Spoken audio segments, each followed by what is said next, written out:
Welcome back. I hope you all are doing good. और अभी तक जो भी मैंने लेक्चर्स दिए हैं वो आपने देख लिए होंगे और उनको एनसीईआरटी से पढ़ लिया होगा। आज हमारा ज्योग्राफी की क्लास 11th की सीरीज़ में हमारा चैप्टर नंबर 3 है, जो कि है interior of the earth. Last chapter में हमने पढ़ा था अपने अर्थ के ओरिजिन के बारे में और अर्थ का इवोल्यूशन के बारे में, कैसे वो उसका ओरिजिन हुआ है और कैसे कैसे वो इवॉल्व होती गई है, कैसे एक गर्म से बहुत ही ज़्यादा गर्म से उसमें लाइफ हम रहने लगे, हमारी लाइफ जो है वो सस्टेन करने लगी है। तो उस चैप्टर में हमने ये पढ़ा था। अब इस चैप्टर में हम पढ़ेंगे जो हमारे अर्थ है उसके नीचे क्या है।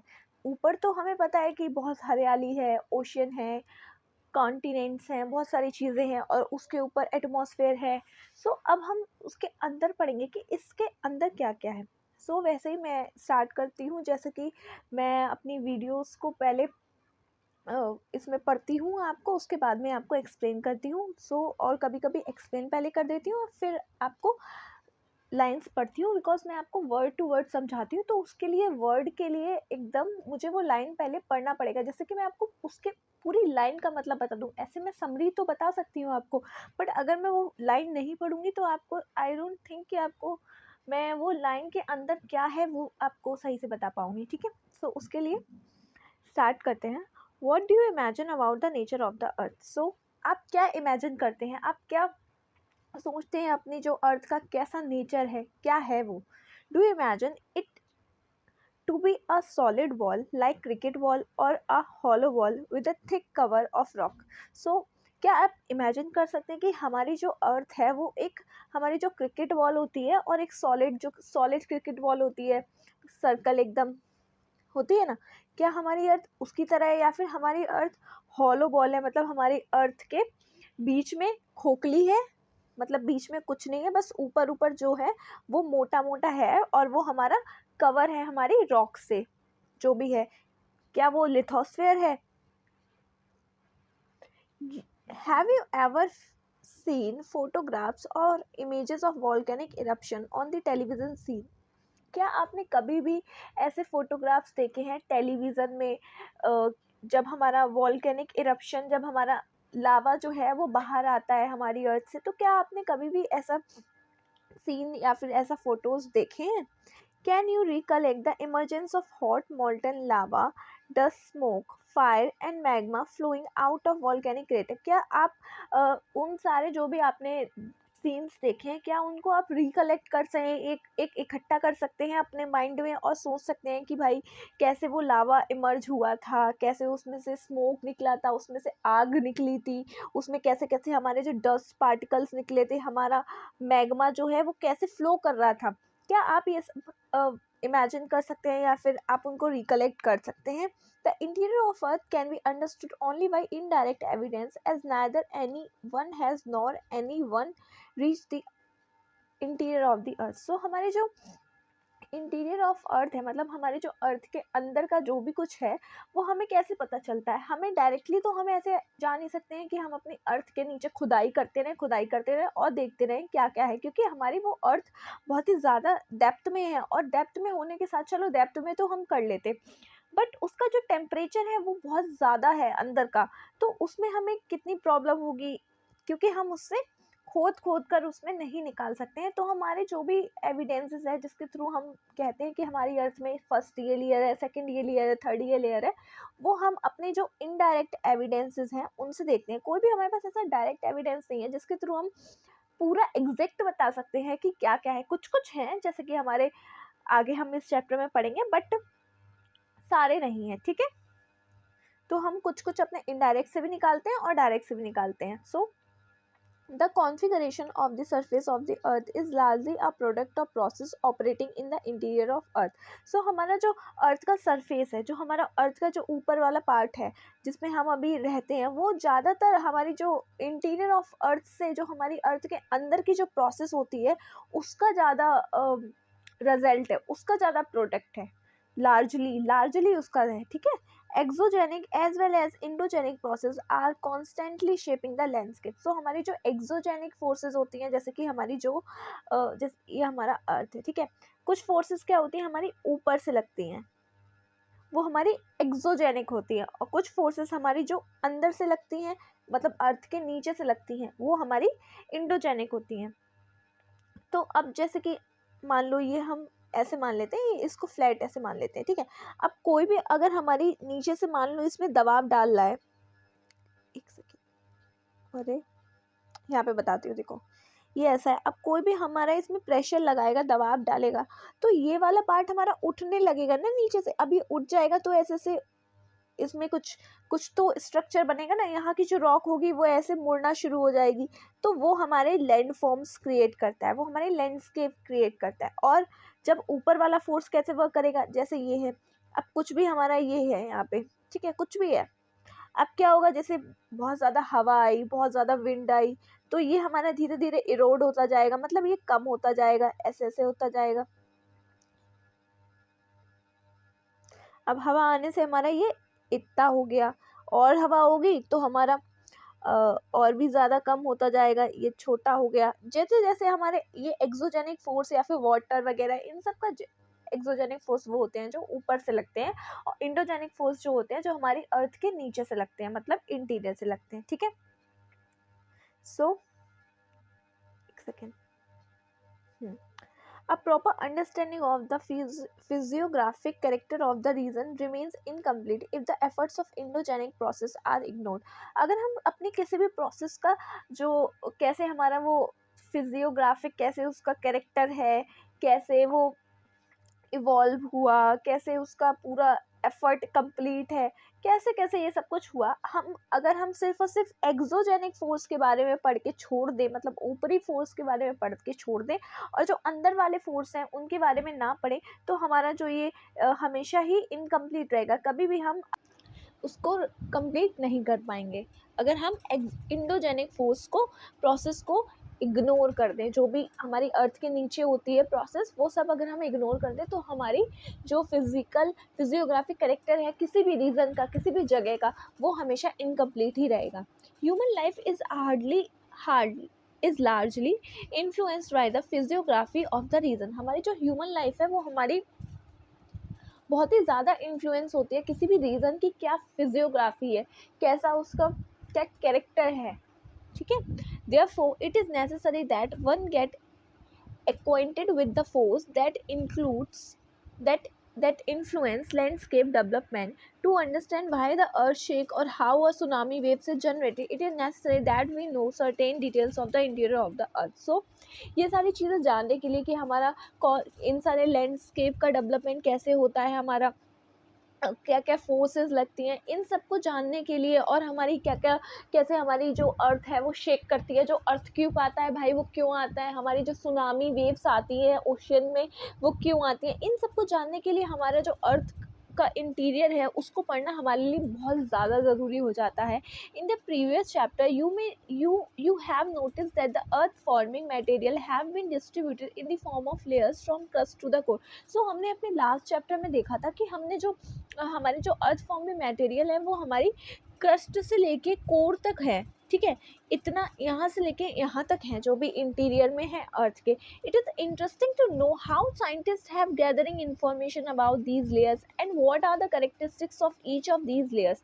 सो ये बहुत ज़्यादा हमारे लिए इंटरेस्टेड हो जाता है जानना कि भाई साइंटिस्ट ने ये सब जाना कैसे, कि हमारी कोर से लेके, कि हमारे क्रस्ट से लेके कोर तक, जो हमारी क्रस्ट से लेके हमारी कोर तक ये लेयर्स हैं हमारी अर्थ के अंदर, और ऐसे ऐसे ये लेयर्स हैं, first year, second year, third year. तो ये सब कैसे जाना, और कैसे उन्होंने ये सारी लेयर्स को करेक्टराइज किया है कि कौन सी लेयर किस मटेरियल से बनी है, कौन सी में क्या क्या प्रोसेस होती है, तो ये सब कैसे हमारे साइंटिस्ट ने जाना। This is exactly what the chapter deals with.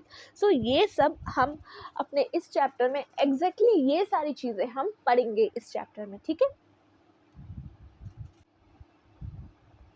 So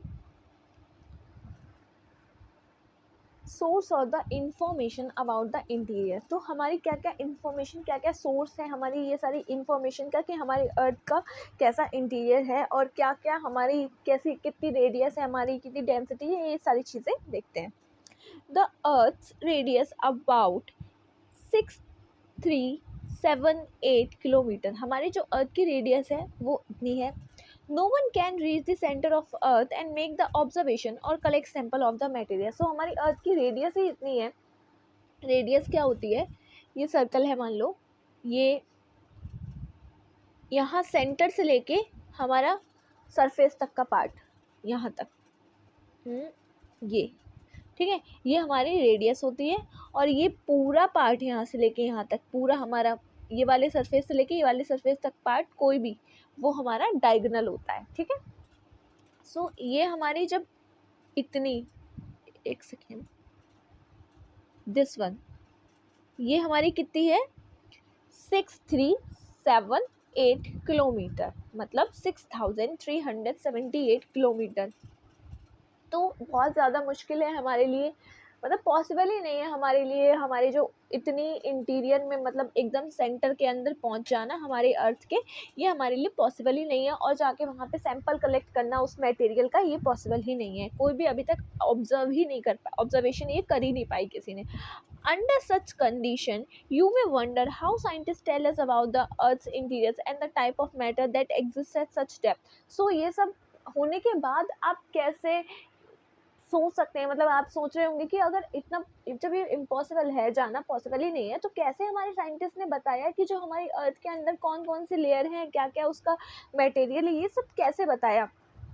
So most of our knowledge about the interior of Earth is largely based on estimate and inference. So हमारे बहुत ज़्यादा नॉलेज जो है इसके बारे में, अर्थ के इंटीरियर में हमने बहुत ज़्यादा एस्टिमेट लगाया और बहुत ज़्यादा मतलब सोचा कि अच्छा जब ये चीज़ ऐसी हो सकती है तो इसका मतलब ये चीज़ भी ऐसी हो सकती है। जैसे कि हम सोचते हैं कि सारा, हमने एक बार अपने लास्ट चैप्टर में क्या पढ़ा है कि हमारा जो पूरा यूनिवर्स है वो एक एक ही क्लाउड से बना है। एक जो नेबुलर हाइपोथेसिस था उसमें हमने पढ़ा था हमारा जो पूरा यूनिवर्स है वो एक पूरे क्लाउड से बना है। इसका मतलब सारे उसका मटेरियल तो एक ही होगा ना। तो अगर हम किसी एक पार्ट का इसका मटेरियल भी हमें मिल जाएगा, उसके डेप्थ में हम देख लेंगे क्या है, तो इसका मतलब वैसे ही हमारा अर्थ का भी पोर्शन होगा, क्योंकि सब चीज़ तो एक ही मटेरियल से बनी है। अब जब पूरी चीज़ एक मटेरियल से बनी होती है तो उसका अगर हम कितना भी टुकड़ा ले लेते हैं तो उसमें भी वही चीज़ होती है ना जो हमारे पूरे मटेरियल में होती है। सो ये सारी पार्ट है वो हम पढ़ेंगे अभी आगे। Yet a part of information is obtained through direct observation and analysis of material. So इसके बारे में हमने अपनी जो information है वो हमने अपने direct observation से निकाली है। हमारी अर्थ का क्या क्या मटेरियल है, एनालाइज किया है। सो हमारे डायरेक्ट सोर्स क्या क्या है इसमें, कैसे हम फाइंड करते हैं इनके बारे में। The most easily available solid earth material is surface rock और rock we got from mining area. So सबसे ही ज़्यादा ईजिली जो अवेलेबल है, बहुत ही आसानी से जो मिल जाता है हमारा सॉलिड अर्थ मटेरियल, वो क्या है, हमारी रॉक। हमारी रॉक हर जगह मिल जाती है हमें हमारी सरफेस पे। तो सबसे ज़्यादा ईजिली है हमारे लिए ये जानना कि इसके थ्रू हमें जानना कि हमारी अर्थ कैसी है। और हमारी अर्थ, अगर हम अर्थ में खुदाई करना शुरू करेंगे, माइनिंग करना शुरू करेंगे, तो हमें पता चल जाएगा कि कैसा एरिया है उस रॉक, मतलब रॉक का कैसा, उस रॉक के थ्रू हमें पता चल जाएगा कि ये हमारा, थोड़ा बहुत ज़्यादा इन्फॉर्मेशन नहीं मिलेगी बट थोड़ी बहुत तो मिल ही जाएगी ना। सरफेस की कैसी लेयर होगी इसके बारे में तो मिल ही जाएगी। सो ये इसमें हम ये जानते हैं हमारी रॉक, हमारा एक हो गया जो हमारा डायरेक्ट सोर्स है। और हमारी अभी जो ये जो चल रही है, कौन कौन सी हमारी माइनिंग जो है वो कहाँ कहाँ चल रही है, ये भी हमारे लिए जानना ज़रूरी हो जाता है। और अभी तक कि कौन सी ऐसी माइनिंग है जो अभी तक सबसे ज़्यादा डेप्थ में कौन सी माइनिंग हुई है, वो भी देखते हैं हम सबसे डीप में। So gold mines in South Africa are as deep as 3 to 4 kilometre. So हमारी जो गोल्ड माइन है साउथ अफ्रीका में वो हमारी सबसे ज़्यादा डीप है। कितना डीप है, 3 to 4 किलोमीटर तक हमने अभी तक माइनिंग करी है जो हमारी साउथ अफ्रीका में है।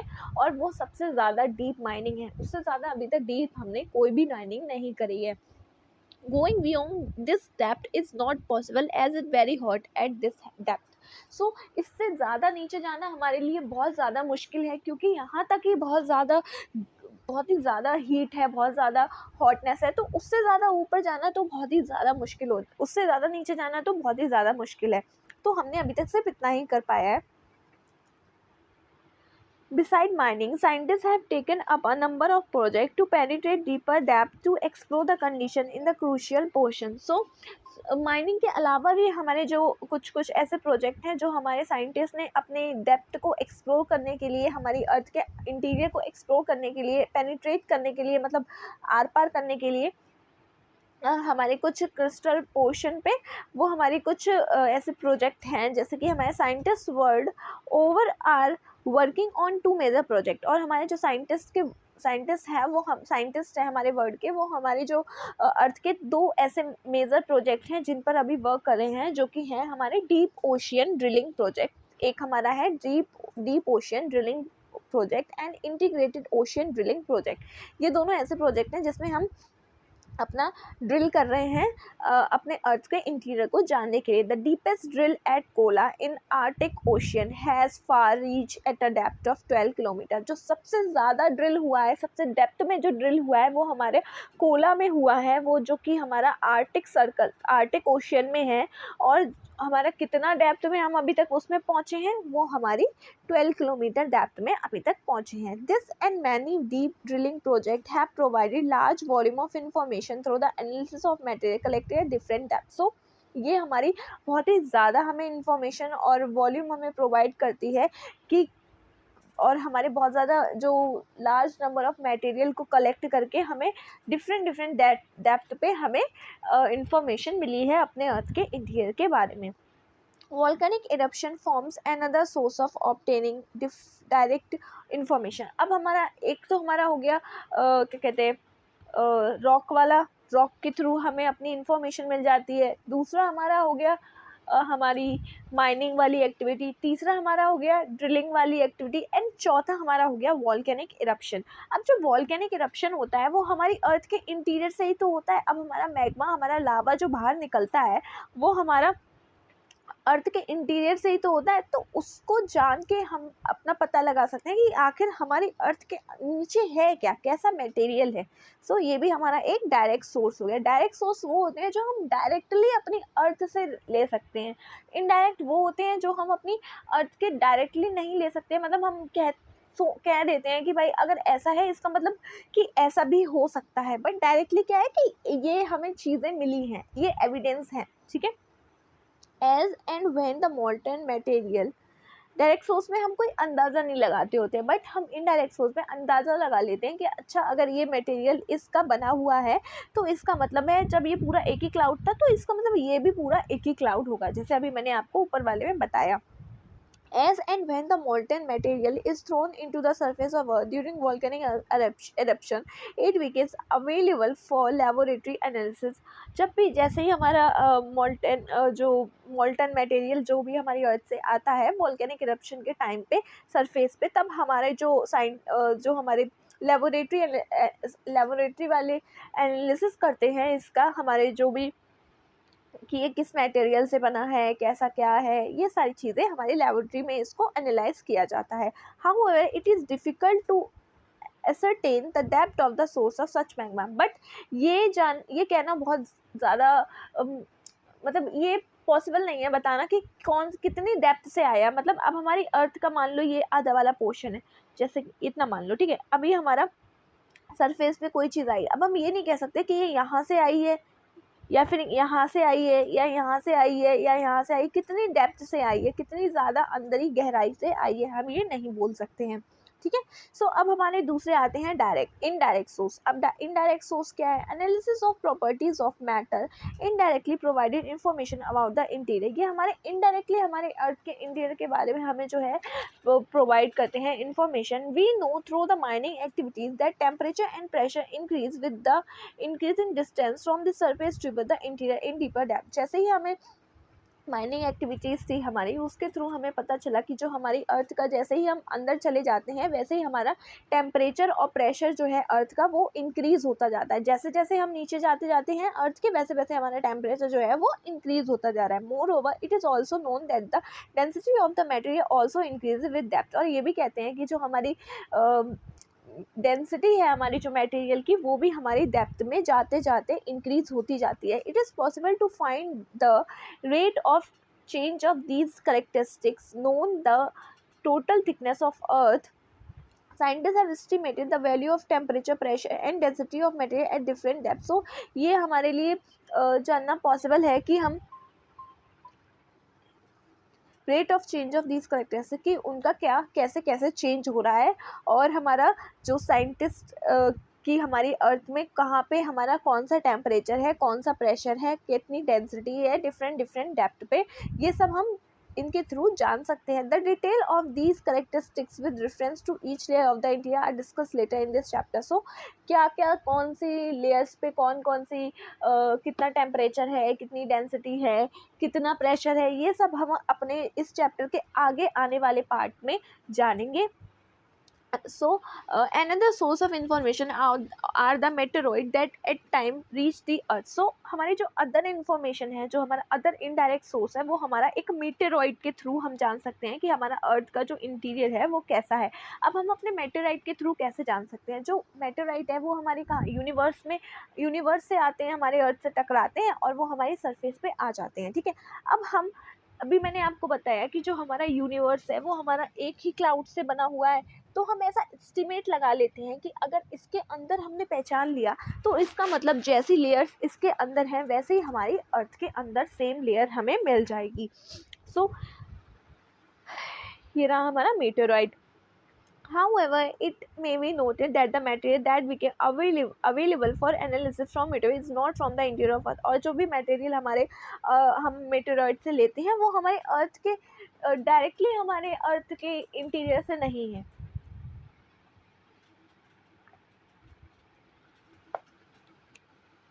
The material and the structure observed in the meteoroid are similar to the Earth। Similar है हमारा जो अर्थ का मटेरियल है और जो हमारा मीटेरॉइड का मटेरियल है वो सिमिलर है, ठीक है। They are solid bodies developed out of material same as और similar to our planet. So ये ऐसी बॉडी हैं, ऐसी सॉलिड बॉडीज़ हैं जो कि हमारे सेम मटेरियल या फिर सिमिलर मटेरियल है जो भी हमारे प्लैनेट का, उसके सेम मटेरियल से ही डेवलप्ड हैं। तो hence this became yet another source of information about the interior of the earth। so ये हमारा एक अदर इंफॉर्मेशन बन जाता है हमारे अर्थ के इंटीरियर के जानने के लिए। The other indirect source include, other जो इनडायरेक्ट सोर्स है मीटेरॉइड के अलावा वो कौन कौन सी हैं? एक तो हमारा ग्रेविटेशन फोर्स हो गया, एक हमारा मैग्नेटिक फील्ड हो गया, एक हमारा सिस्मिक एक्टिविटीज़ हो गया। तो ये हमारे अदर इनडायरेक्ट सोर्स हैं जिनके थ्रू हम अपने अर्थ के इंटीरियर के बारे में जान सकते हैं। जो हमारा फर्स्ट है वो क्या हो गया? वो हमारा ग्रेविटेशनल फोर्स है, is not same at the different latitude on surface. So हमारा जो ग्रेविटेशनल फोर्स है वो हमारा हर एक लैटिट्यूड पे सेम नहीं है, डिफरेंट डिफरेंट लैटिट्यूड पे सरफेस की डिफरेंट है। अब हमारी जैसे कि ये अर्थ है, अब हमारा एक ये लैटिट्यूड कौन सी होती है? जो हमारी हॉरिजॉन्टल लाइंस होती है। हमने अभी अपने वो वाले चैप्टर सेकेंड पार्ट वाली बुक में पढ़ा है इंडियन फिजिकल ज्योग्राफी वाले में कि हमारी ये वाली लैटिट्यूड्स लाइन होती हैं। सो ये जो हमारी है ये हर एक, अगर हम ये वाली हायर लैटिट्यूड पे जाते जाएंगे तो वैसे ही हमारा लैटिट्यूड है हर जगह पे डिफरेंट होता जाएगा। ऐसा नहीं है कि जो लैटिट्यूड इस वाले पे है सेम वही हमारा ये इसके नीचे वाले पे हो जाए, ठीक, ऐसा नहीं हो सकता।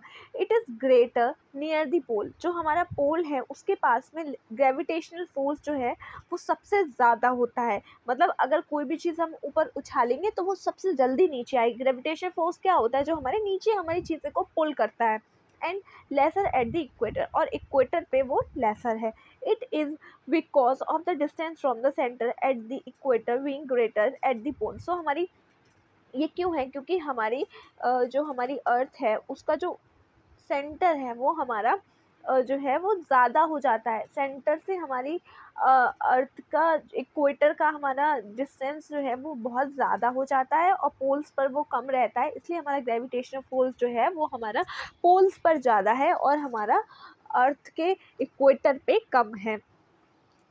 The gravity value also differ according to the mass of material. और ऐसा ही नहीं कि लैटिट्यूड पे ही सिर्फ डिफरेंसेस है, वो हमारा जैसा मास है, जिस मटेरियल से कितना, अगर कोई मोटी चीज़ है तो उसके अकॉर्डिंगली हमारा ग्रेविटेशनल फोर्स होगा, और हमारा पतली चीज़ है तो उसके मटेरियल अगर पतला है तो उसके अकॉर्डिंगली हमारा ग्रेविटेशनल फोर्स होगा, वो भी अनइवन है। The masses, the uneven distribution of the mass of material within the earth influence this value। और ये हमारी जो अनइवन डिस्ट्रीब्यूशन है हमारी जो मास का, वो हमारी इस इन्फ्लुएंस करता है हमारी ग्रेविटेशन की वैल्यू को। The reading of the gravity at different places in influence by many other factor. और सिर्फ हमारी ये मटेरियल होना और हमारा लैटिट्यूड से ही फ़र्क नहीं पड़ता है, हमारी जो वो हमारी जो भी उस जिस जगह पर है उस पर भी हमारे बहुत ज़्यादा अलग अलग टाइप के फैक्टर्स हैं जिस पे हमारा ग्रेविटेशनल फोर्स जो है वो इन्फ्लुएंस होता रहता है उनके through. These reading differ from the expected value such as difference is called gravity anomaly. So जो हमारा ये जो डिफरेंस है हमारा, उसको हम ग्रेविटी एनोमली बोलते हैं। आई थिंक प्रोनाउंसिएशन में थोड़ी प्रॉब्लम हो रही है, बट आप इसको सही से पढ़े। एनोमेली ग्रेविटी एनोमली, पता नहीं। ग्रेविटी एनोमलीज, हाँ एनोमली है। The gravity anomalies gives us information about the distribution of mass of material in the crust of earth. So जो हमारी अर्थ की जो हमारी ग्रेविटी एनोमली है वो हमारी इंफॉर्मेशन हमें प्रोवाइड करती है हमारे अर्थ के जो मास है उसका कैसा मटेरियल है हमारी क्रस्ट का, उसके बारे में हमें अलग अलग इंफॉर्मेशन प्रोवाइड करती है। Magnetic survey also provide information about the distribution of magnetic material in the crystal portion and thus provide information about the distribution of material in this part। So पहला हमारा मेटेरॉइड वाला हो गया, second हमारा gravitational anomalies वाला हो गया, मतलब ग्रेविटेशनल फोर्स हो गया, एंड थर्ड हमारा अब हो गया मैग्नेटिक फील्ड, जिसमें कि हम अपना मैग्नेटिक सर्वे करते हैं जिसके थ्रू हम इंफॉर्मेशन लगा लेते हैं कि हमारा जो अर्थ का हमारी जो क्रस्ट का पोर्शन है उसमें कौन कौन सा मैग्नेटिक मटेरियल डिस्ट्रीब्यूशन है, कौन कौन सा मटेरियल है इसमें। सो अब 3 हो गए। अब ये हमारा चौथा है, वो क्या है हमारा सीस्मिक एक्टिविटी। सीस्मिक एक्टिविटी के थ्रू भी हम अपना अर्थ के इंटीरियर के बारे में जान सकते हैं। Is one of the most important source of information about the interior of the earth, hence we shall discuss in it some detail। so हमारा ये भी एक बहुत ही ज़्यादा इम्पोर्टेंट है, वन ऑफ द इम्पोर्टेंट है हमारा अर्थ के इंटीरियर के बारे में जानना। अब अर्थ का इंटीरियर के बारे में सिस्मिक इंफॉर्मेशन है वो हम जानेंगे, वो हम थोड़ा डिटेल में जानेंगे। हमारा अर्थक्वेक है। Study of seismic wave provide a complete picture of layered interior. हमारा जो सीस्मिक वेव्स का जो प्रॉपर्टी है, जो हमारी सीस्मिक वेव है वो हमें हमारे अर्थ की पूरी सारी जितनी भी लेयर्स हैं उनके बारे में एक कंप्लीट पिक्चर, जो भी हमारी लेयर्स हैं उनके बारे में प्रोवाइड करती है। N earthquake in simple word is shaking of earth. Simple word में हमारा अर्थक्वेक क्या है? जब हमारी अर्थ का शेक होता है, हमारी अर्थ कांपने लगती है, थरथराने लगती है, शेक करने लगती है, उसको हम कहते हैं कि अर्थक्वेक आ गया। इट इज़ नेचुरल इवेंट, और ये एक नेचुरल इवेंट है। It is cause due to release of energy which generate wave that travel in all direction. ये हमारी एक ऐसी एनर्जी जनरेट करता है जो कि हमारी मतलब एनर्जी रिलीज़ करता है। ये हमारा क्यों होता है? ये हमारे एक जो एनर्जी रिलीज़ होती है उससे जो वेव्स जनरेट होती हैं जो कि हर एक डायरेक्शन में ट्रेवल करती हैं, इधर इधर इधर इधर इधर इधर इधर इधर ऐसे ट्रेवल करती हैं, वो हमारा अर्थक्वेक का कॉज होता है। क्या है हमारी अर्थक्वेक का cause? Due to release of energy का रिलीज होना, जो कि हमारी एक वेव्स को जनरेट करता है, और वो वेव्स जो है वो सारी ऑल डायरेक्शंस में ट्रेवल करती हैं। Why does the earth shake? अब हमारी जो अर्थ है भाई वो शेक क्यों करती है आखिर? The release of energy occur along a fault. हमारी एक एनर्जी का रिलीज होना हमारे फॉल्ट के पास में पे, जैसे कि हमारा ये मान लो ये फॉल्ट है। फॉल्ट क्या होता है? बीच में क्रैक आ जाना हमारा। तो इसकी वजह से हमारा ये फॉल्ट में हमारी एक एनर्जी रिलीज हुई। जब ये फॉल्ट हो गया, इसमें हमारी एक एनर्जी रिलीज हुई, उसकी वजह से हमारी अर्थ जो है वो शेक करने लगी। A fault is a sharp break in the crystal rocks. Fault हमारा एक शार्प ब्रेक होता है हमारी क्रिस्टल रॉक में अगर हम इसमें मतलब ब्रेक आ जाए, मतलब टूट जाए, ये थोड़ा सा टूट जाए, तो हम उसको फॉल्ट बोल देते हैं। Rock along a fault tend to move in opposite direction. हमारे जो फॉल्ट के की जो रॉक होती है वो हमारी अपोजिट डायरेक्शन में मूव करती है, मतलब ऐसे ऐसे मूव करती है। As the overlying rock strata pressed them, the friction locked them together. However, their tendency to move apart at some point times over the friction. जब भी हमारी जो ये जो स्ट्रेटा है वो ओवरलाई कर जाता है एक दूसरे के ऊपर, तब हमारा एक फ्रिक्शन जो है वो उनको लॉक कर लेता है साथ में। तब हमारा एक फ्रिक्शन उनको साथ में लॉक कर सकता है। अ,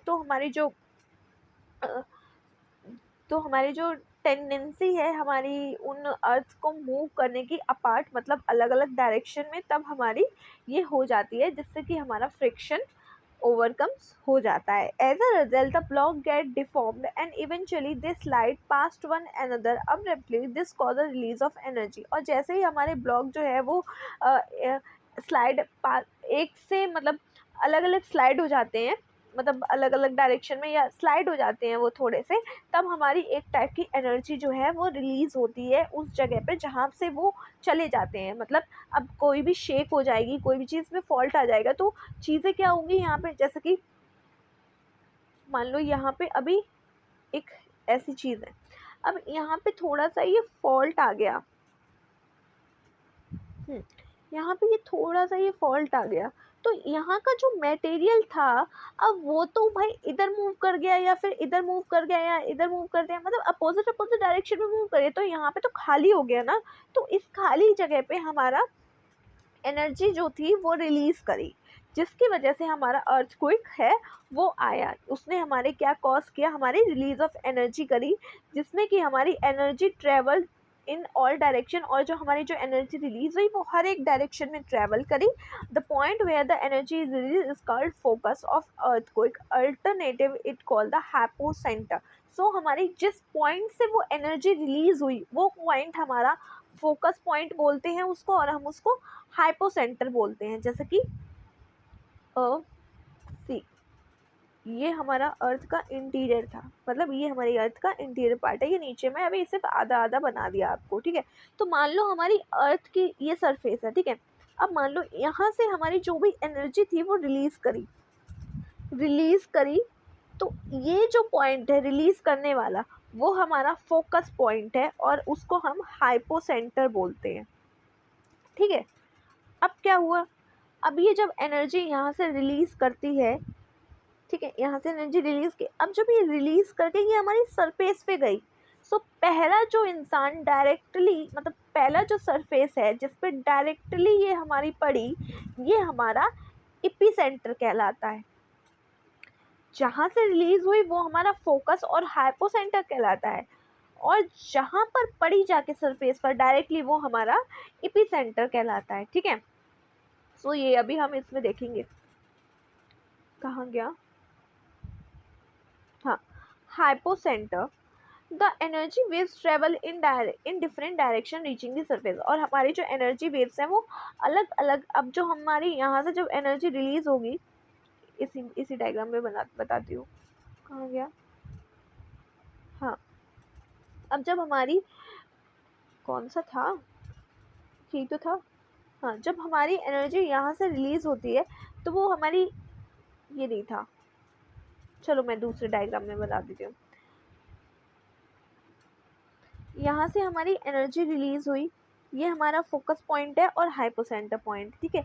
यहाँ पर जाके वो टकराई, ये हमारा एपिसेंटर पॉइंट हो गया। अब ये जो बीच में ये वाला जो है, यहाँ पे अर्थ में अलग अलग लेयर्स होंगी ना, हर एक लेयर को पास करते हुए गई, ठीक है।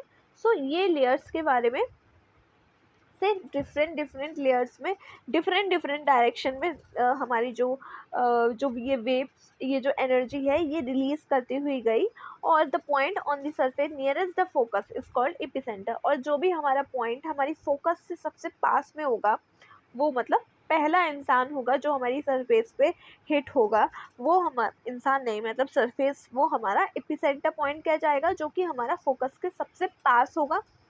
It is the first one to experience the wave if it is a point directly above the focus. So हमारी ये जो पॉइंट है वो हमारा पहला होगा जहाँ पे हमारा वेव का जो है एक्सपीरियंस होगा, मतलब जहाँ पे अर्थक्वेक है हमारा सबसे पहले कॉज होगा, अर्थक्वेक का एक्सपीरियंस होगा, और हमारी जो ये पॉइंट है, ये डायरेक्टली हमारी फोकस से एबव होगा। डायरेक्टली एबव है ना, जब हमारी फोकस नीचे है तो ऊपर वाला जो पॉइंट है उसका, ये देखो ना, ये हमारी फोकस थी और जब ये उसके ऊपर, ये हमारा डायरेक्टली फोकस है, यहाँ पे सबसे पहले और सबसे पास होगा हमारा, और सबसे पहला होगा जो उसके जिसके ऊपर अर्थक्वेक आएगा। ठीक है, सो ये हो गया। अब हमारी अर्थक्वेक वेव्स जो है वो किस किस टाइप की होती हैं। All natural earthquake take place in the lithosphere, और जो भी अर्थक्वेक है नेचुरल, वो हमारे सिर्फ और सिर्फ लिथोस्फीयर वाली लेयर में जो है वहाँ पे होते हैं। ऐसा नहीं है कि कहीं और हो जाए। ठीक है, you will learn about different layer of earth later in the chapter. अब हमारी लिथोस्फीयर भी कौन कौन सी लेयर से कंबाइन होकर बनती है, ये भी हम अपने नेक्स्ट चैप्टर में पढ़ेंगे। It is sufficient to note here that the lithosphere refers to the portion of depth up to 200 km from the surface of Earth. So, अब ये हमारा अर्थ का सरफेस है, मान लो यही मान लो। अब अगर मैं इधर करूँगी तो ये कट जाएगा, इसलिए मैं ऐसा ही बना दे रही हूँ। ठीक है, अब मान लो ये अर्थ का हमारा सरफेस है, तो हमारा, चलो ऐसा ही बना दे रही हूँ, फिर कहोगे कि कैसा बना दिया। ठीक है, मान लो ये हमारा अर्थ का सरफेस है। अब हमारा लिथोस्फेयर, इसका हम आधा पार्ट ऐसे जो है वो डिवाइड कर लेते हैं। ये वाला पार्ट जो है हम यहाँ पे बना लेते हैं। ये देखो, ये जो है ये ऐसा यहाँ पे आ गया, और ये वाले पार्ट जो है वो हमारे यहाँ पे आ गए। ठीक है, मतलब कि ये वाला जो पोर्शन है वो सरफेस है, क्योंकि यहाँ पे देखो ये सरफेस है ना, तो ये वाला पोर्शन हमारा सरफेस है। अब हमारा लिथोस्फेयर कितना होता है, इसमें अलग अलग लेयर्स हैं। ठीक है, अब हमारा लिथोस्फेयर यहाँ से लेकर, सरफेस से लेकर यहाँ तक 200 किलोमीटर तक जो एरिया डेप्थ होगी वो हमारा लिथोस्फेयर कहलाएगा। ये वाला पूरा पोर्शन हमारा क्या कहलाएगा, लिथोस्फेयर कहलाएगा। ठीक है, अभी सिर्फ इतना ही जान लो। From the surface of the earth, and instrument called seismograph record the waves reaching the earth surface. So अब जो हमारा एक इंस्ट्रूमेंट है सिस्मोग्राफ, वो हमारी जो भी वेव्स जो है, जो हमारी अर्थ को मेजर करती हैं कि हमारी कितनी रिकॉर्ड हुई है, वो हमारी सिस्मोग्राफ ये वेव्स को रिकॉर्ड करता है। A curve of earthquake waves record on the seismograph it is given in 3.1 में गिवन है जो भी कर्व जैसे कि हमारा ये रिकॉर्ड हुई है वो अभी हम देखेंगे। Note that the curve shown 3 distinct section each represent different part of waves. So हमारे जो ये कर्व है वो हमारी 3 टाइप की वेव्स को रिप्रेजेंट करता है, जो कि हमारी डिफरेंट टाइप्स की वेव्स होती हैं, उनका डिफरेंट पैटर्न होता है मूव करने का। सो बेसिकली हमारी जो अर्थक्वेक की जो वेव्स होती हैं वो हमारी 2 टाइप्स में डिवाइड होती हैं। पहली हमारी होती है बॉडी वेव्स और दूसरी होती है हमारी सरफेस वेव्स। ठीक है, body waves are generated due to release of energy at the focus and move in all direction travel through the body of the earth. So मैं आपको ऐसे चार्ट के थ्रू बताती हूँ। सबसे पहले हमारी एक एनर्जी रिलीज हुई। अर्थक्वेक वेव्स जो है हमारी 2 टाइप की होती हैं, एक हमारी बॉडी वेव होती हैं और एक हमारी कौन सी सरफेस वेव्स होती हैं। ठीक है, 2 टाइप की वेव्स होती हैं। अब हमारी जब फोकस पे, अभी मैंने बताया जहाँ पे हमारी एनर्जी रिलीज होती है वहाँ पे हमारी बॉडी वेव रिलीज होती है, और वो हमारी जो है वो हमारी सारी डायरेक्शंस में मूव करती हैं, ऑल डायरेक्शन में ट्रेवल करती हैं। ठीक है, the body waves interact with surface rock and generate new set of waves called secondary wave। और जैसे ही जब ये हमारी अंदर से जब रिलीज होती है तब हमारी बॉडी वेव्स रिलीज हुई, और जैसे ही ये बॉडी वेव्स हमारी सरफेस के साथ टकरा गई वैसे ही हमारी सरफेस वेव्स हैं वो क्रिएट हो गई। These waves moves along the surface, और ये waves जो हैं वो हमारे surface के along ही move करती है। The velocity of wave change as they travel through material with different density। और ये जो waves जो हैं, जो surface पे टकरा के जो waves आई, उनकी velocity जो है जैसे जैसे हम different material में move करेंगे वैसे वैसे change होती रहेगी। The denser the material the higher the velocity. जैसे अगर कोई मटेरियल डेंसर है बहुत ही ज़्यादा, तो उसकी जो वेलोसिटी है वो हायर होगी।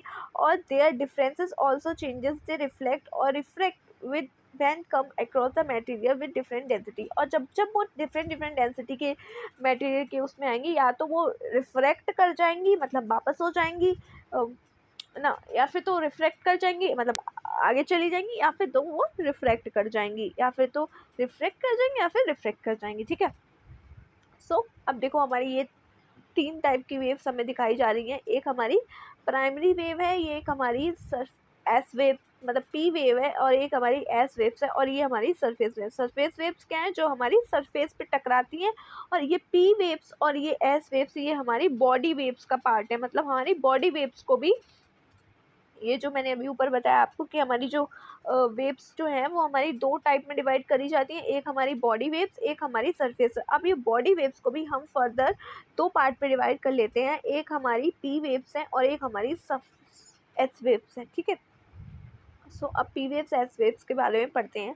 There are 2 types of body waves. 2 type की बॉडी वेव्स है। कौन कौन से? एक P waves and S waves. P waves move faster when and the first to arrive this at the surface. जो पी वेव्स हैं वो हमारी बहुत ही ज़्यादा जल्दी चलती हैं, और ये पहली ऐसी वेव्स हैं जो हमारी सरफेस पर आती हैं। मतलब पहली सरफेस पे आती हैं हमारी, जो हमारी पी वेव्स होती है। ये दोनों ही हमारी बॉडी वेव्स हैं। अभी मैंने बताया कि ये फोकस से रिलीज होकर हमारी सरफेस पर बॉडी वेव्स आती हैं, और जब सरफेस पर आती हैं तो हमारी ये सरफेस वेव्स में कन्वर्ट हो जाती हैं। तो हमारी ये बॉडी वेव्स ही हैं। जो हमारी पी वेव्स है वो हमारा एक बॉडी वेव का पार्ट है। मतलब एक पी वेव और एक एस वेव, और ये सबसे ज़्यादा जल्दी चलती हैं। मतलब एस वेव्स के अकॉर्डिंगली सबसे ज़्यादा जल्दी चलती हैं, और सबसे पहले हमारी सरफेस पर आ जाती हैं, और इनको हम प्राइमरी वेव्स भी कहते हैं। P waves are similar to sound wave. P waves जो है हमारी साउंड वेव के से सिमिलर है। They travel through gases, liquid and solid material. ये हमारे हर एक मटेरियल, जैसे सॉलिड हो गया, लिक्विड हो गया, गैस हो गया, हर एक मटेरियल के थ्रू पास हो जाती हैं। बट हमारी जो एस वेव है वो हमारी कुछ टाइम के बाद, उनमें कुछ टाइम लैग होता है, उसके बाद हमारे सरफेस पर आती हैं। एस वेव्स बाद में आती हैं, तो इनको हम सेकेंडरी वेव्स बोल देते हैं।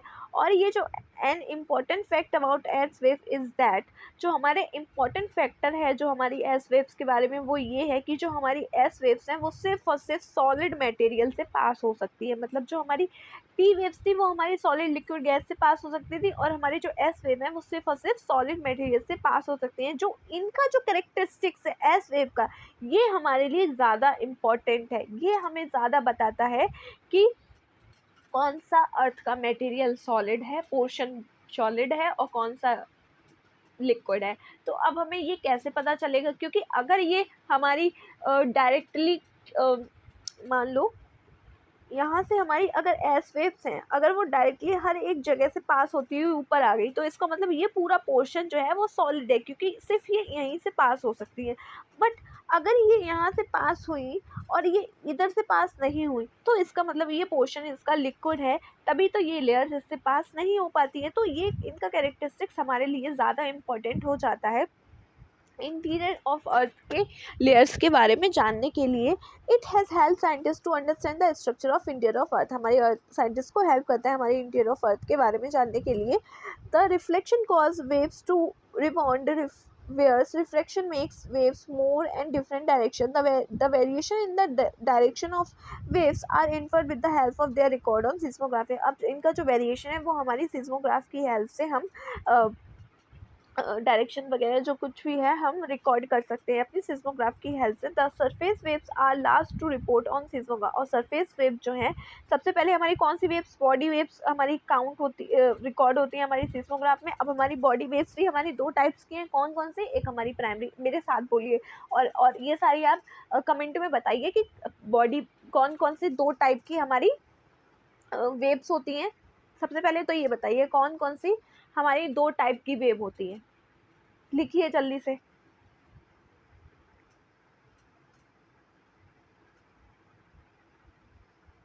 लिख लिया? कौन कौन सी थी हमारी? एक बॉडी वेव थी और एक हमारी सरफेस वेव थी। ठीक है। अब बॉडी वेव को भी 2 पार्ट में डिवाइड कीजिए, उनको भी लिखिए कौन कौन सी 2 टाइप से हमारी बॉडी वेव्स जो हैं वो डिवाइडेड हैं। लिखो जल्दी जल्दी, कौन कौन सी हो गई हमारी पी वेव्स और एस वेव्स। ठीक है, अब हमारी कौन सी वाली पी वेव्स और एस वेव्स वाली में से कौन सी ऐसी वेव्स हैं जो सबसे पहले हमारे सरफेस पर आती हैं, रिकॉर्ड होती है, कौन सी हैं, जल्दी टाइप करो। पी वेव्स कौन सी हैं, पी वेव्स, और उसके बाद कौन सी आती हैं, एस वेव्स, और उनके बाद तीसरी वाली जो रिकॉर्ड होती है वो कौन सी होती है, हमारी सरफेस में। पी वेव्स पहले हमारी बॉडी वेव्स में दोनों रिकॉर्ड हो जाती हैं, उसमें दोनों में से पहले पी वेव्स फिर एस वेव्स, उसके बाद कौन सी आती है, हमारी सरफेस वेव जो हमारी दूसरी वेव्स है। सो ये जो होती है, ये जो वेव्स होती हैं, सरफेस वेव्स जो होती हैं, ये ज़्यादा डिस्ट्रक्शन हमारे कॉज करती है। हमारी बॉडी वेव्स जो है वो हमारा डिस्ट्रक्शन कॉज नहीं करती है, वो सिर्फ और सिर्फ आती हैं और फिर सरफेस वेव जो है वो सरफेस वेव में कन्वर्ट हो जाती हैं, और सरफेस वेव जो है वो हमारी प्रॉपर्टीज़ वगैरह को, हमारी जो डेथ वगैरह होती है, हमारा डिस्ट्रक्शन होता है, वो सिर्फ और सिर्फ हमारी सरफेस वेव्स की वजह से होता है। मतलब क्योंकि बॉडी वेव से कन्वर्ट हो जाती है हमारी सरफेस वेव से, और हमारी जो रॉक्स का कोलैप्स होना, हमारा स्ट्रक्चर बनने अलग अलग टाइप के, वो हमारा इसकी वजह से बनता है, हमारी किसकी, सरफेस वेव्स की वजह से। और सरफेस वेव्स हमारी जो है वो सबसे लास्ट में रिकॉर्ड होती हैं सिस्मोग्राफी, सिस्मोग्राफ जो इंस्ट्रूमेंट है उसमें। अब हमारा प्रोपोगेशन ऑफ अर्थक्वेक वेव्स, हमारा अर्थक्वेक वेव्स का प्रोपोगेशन क्या क्या है। So different types of earthquake waves travel in different manner, अलग अलग टाइप की जो अर्थक्वेक वेव्स हैं वो अलग अलग मैनर में ट्रेवल करती हैं। एज दे मूव और propagate they cause vibration in body of the rock there which they passes.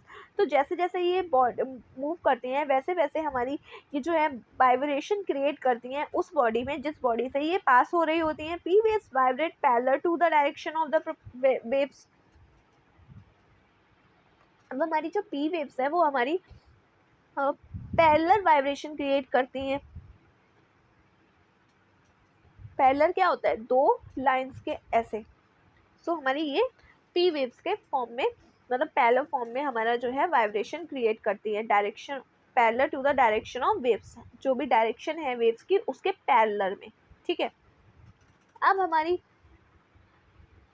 Pressure on the material in the direction of the propagation. So ये भी हमारी डायरेक्शन ऑफ प्रोपोगेशन में होता है। As a result it create density difference in the material leading to a stretching and sequencing of material. Other three waves vibrate perpendicular to the direction of propagation. So हमारा जो ये waves जो थी वो हमारे पैरेलल में किसी भी डायरेक्शन, जो भी डायरेक्शन है, अगर हमारी वेव्स जो है इस डायरेक्शन में मूव कर रही हैं तो उस, मतलब इस डायरेक्शन में मूव कर रही है तो इस डायरेक्शन के बीच यहाँ ऐसे पैरेलल पैरेलल हो जाएगा, और अगर हमारी इस डायरेक्शन में मूव कर रही है तो इस डायरेक्शन के पैरेलल हो जाएगा। और जो इसके अलावा पी वेव्स के जो अलावा वेव्स है वो हमारी हमेशा ही कौन से वेव में प्रोपोगेशन करती है, वो हमारी परपेंडिकुलर डायरेक्शन में प्रोपोगेट करती हैं। जैसे कि अगर हमारी कोई भी वेव्स ऐसे ट्रेवल कर रही है तो जो भी इनका प्रोपोगेशन होगा वो हमारा इस डायरेक्शन में होगा। परपेंडिकुलर कैसा होता है, ऐसी लाइन, ये लाइन और ये लाइन। पैरेलल कैसी होती है, ये लाइन और ये लाइन। ठीक है, सो वही यहाँ पे लिखा है other three waves perpendicular to the direction of propagation. The direction of a variation of S wave is perpendicular the wave direction in vertical plane. और ये जो P waves, S wave, earthquake वाली ये सारी जो वेव्स हैं ये बहुत ही ज़्यादा इंपॉर्टेंट है हमारे यूपीएससी के लिए और हमारे पीसीएस वगैरह एग्जाम के लिए, कॉम्पिटिटिव एग्जाम में ये बहुत ज़्यादा पूछी जाती है, और हमारे सीबीएसई के जो स्टूडेंट्स हैं उनके लिए भी बहुत ज़्यादा इंपॉर्टेंट है अर्थक्वेक के बारे में।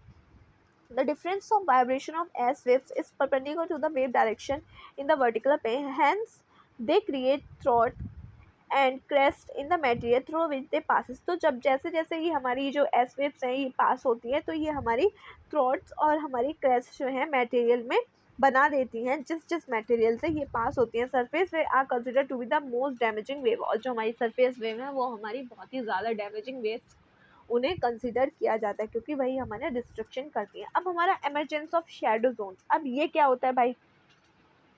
सो शेडो जोन हम पढ़ेंगे, कितना रह गया इसका, अभी तो है बहुत है, इसको क्या पार्ट में डिवाइड कर लूँ क्योंकि बहुत लंबा चैप्टर हो जाएगा। आई थिंक कितना हो गया, 49 मिनट्स का।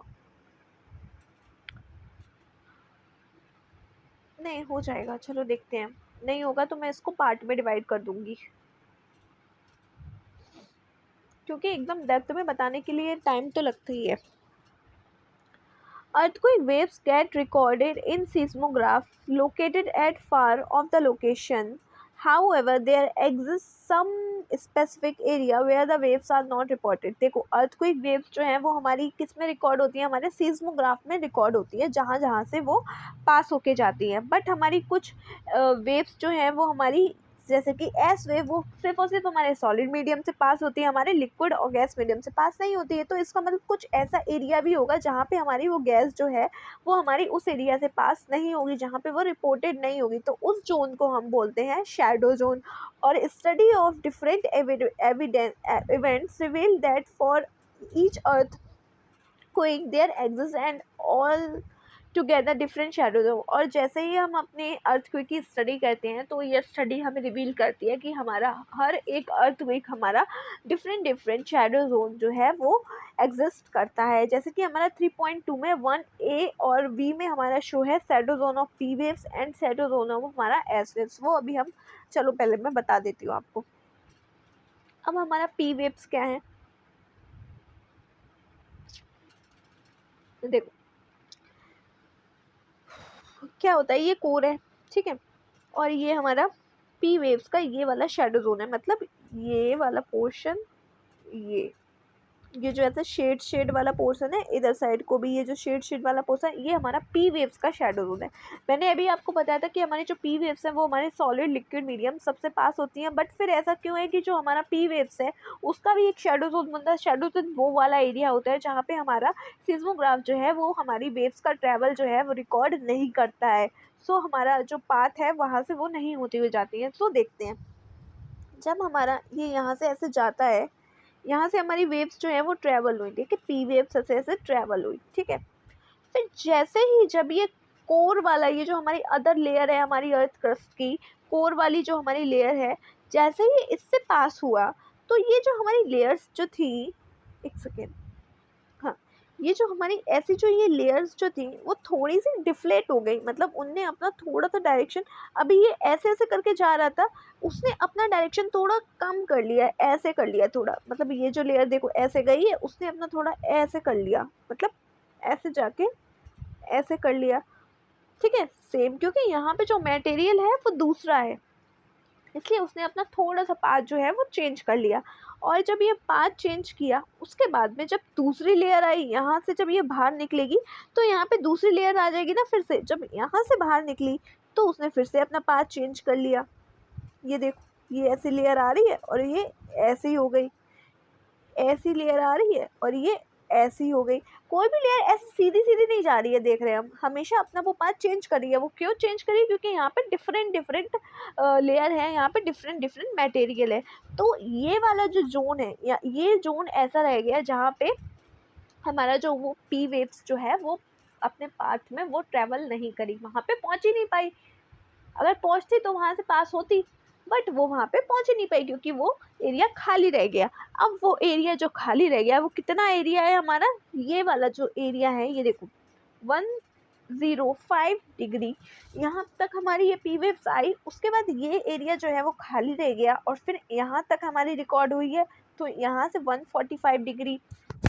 सो 150 से लेके 145 डिग्री हमारा पी वेव का जो है वो शैडो जोन है, ठीक है। ये हमारा पी वेव का शैडो जोन हो गया। अब हमारा एस वेव का शैडो जोन क्या हो गया, ये दोनों ही बॉडी वेव्स हैं, बॉडी वेव्स का ही हम शैडो जोन पढ़ना है, ठीक है।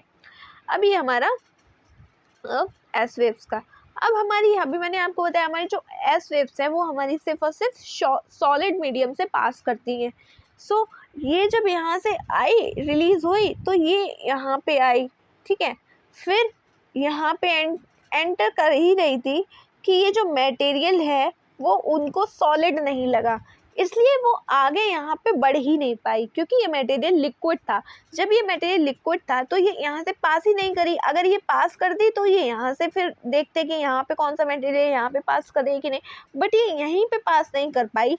तो जब ये लेयर इसके आगे ही नहीं पड़ी तो इसका जो ये यहीं पर ये रिकॉर्ड होना बंद हो गई। तो ये जो इसका एरिया हो गया ये पूरा इसका शैडो जोन हो गया। तो इसका शैडो जोन कितना है 105 डिग्री इसका शैडो जोन है, किसका, एस वेव का, ड्यू टू, क्योंकि ये सॉलिड मीडियम से ही पास होती है, लिक्विड और से मीडियम से पास नहीं होती है, ठीक है। सो इसके थ्रू हमें पता चल गया कि यहाँ तक हमारा जो अर्थ का जो एरिया है वो सॉलिड है, क्योंकि ये लेयर यहाँ तक पास हो रही है, और इसके आगे जो लेयर है वो हमारी सॉलिड नहीं है। इससे हमें पता चल गया ऐसे कि ये हमारा इसका पोर्शन है। सो अब मैं अगर चाहूँ तो आपको ऐसे पूरा बोल सकती हूँ कि अब आप ये पढ़ लीजिएगा, मैंने आपको तो ये बता ही दिया है, बट मैं नहीं बताऊँगी ऐसे, क्योंकि मैं आपको वर्ड बाय वर्ड समझा रही हूँ, इसलिए मैं पूरा आपको बताऊँगी कि क्या क्या एक एक लाइन में लिखा हुआ है। So, it was observed that the seismograph located at any distance within 105 from the epicenter recorded the arrival of both P and S waves. 105 तक seismograph जो है वो दोनों waves को record करता है, P और S waves को. However, the seismograph located beyond 145 from epicenter record the arrival of P waves but not the S waves. और जैसे ही हम 145 पर देखते हैं तो वहाँ पर सिर्फ और सिर्फ हमारी पी वेव्स होती हैं, बट हमारी एस वेव्स जो हैं वो वहाँ पर नहीं होती हैं।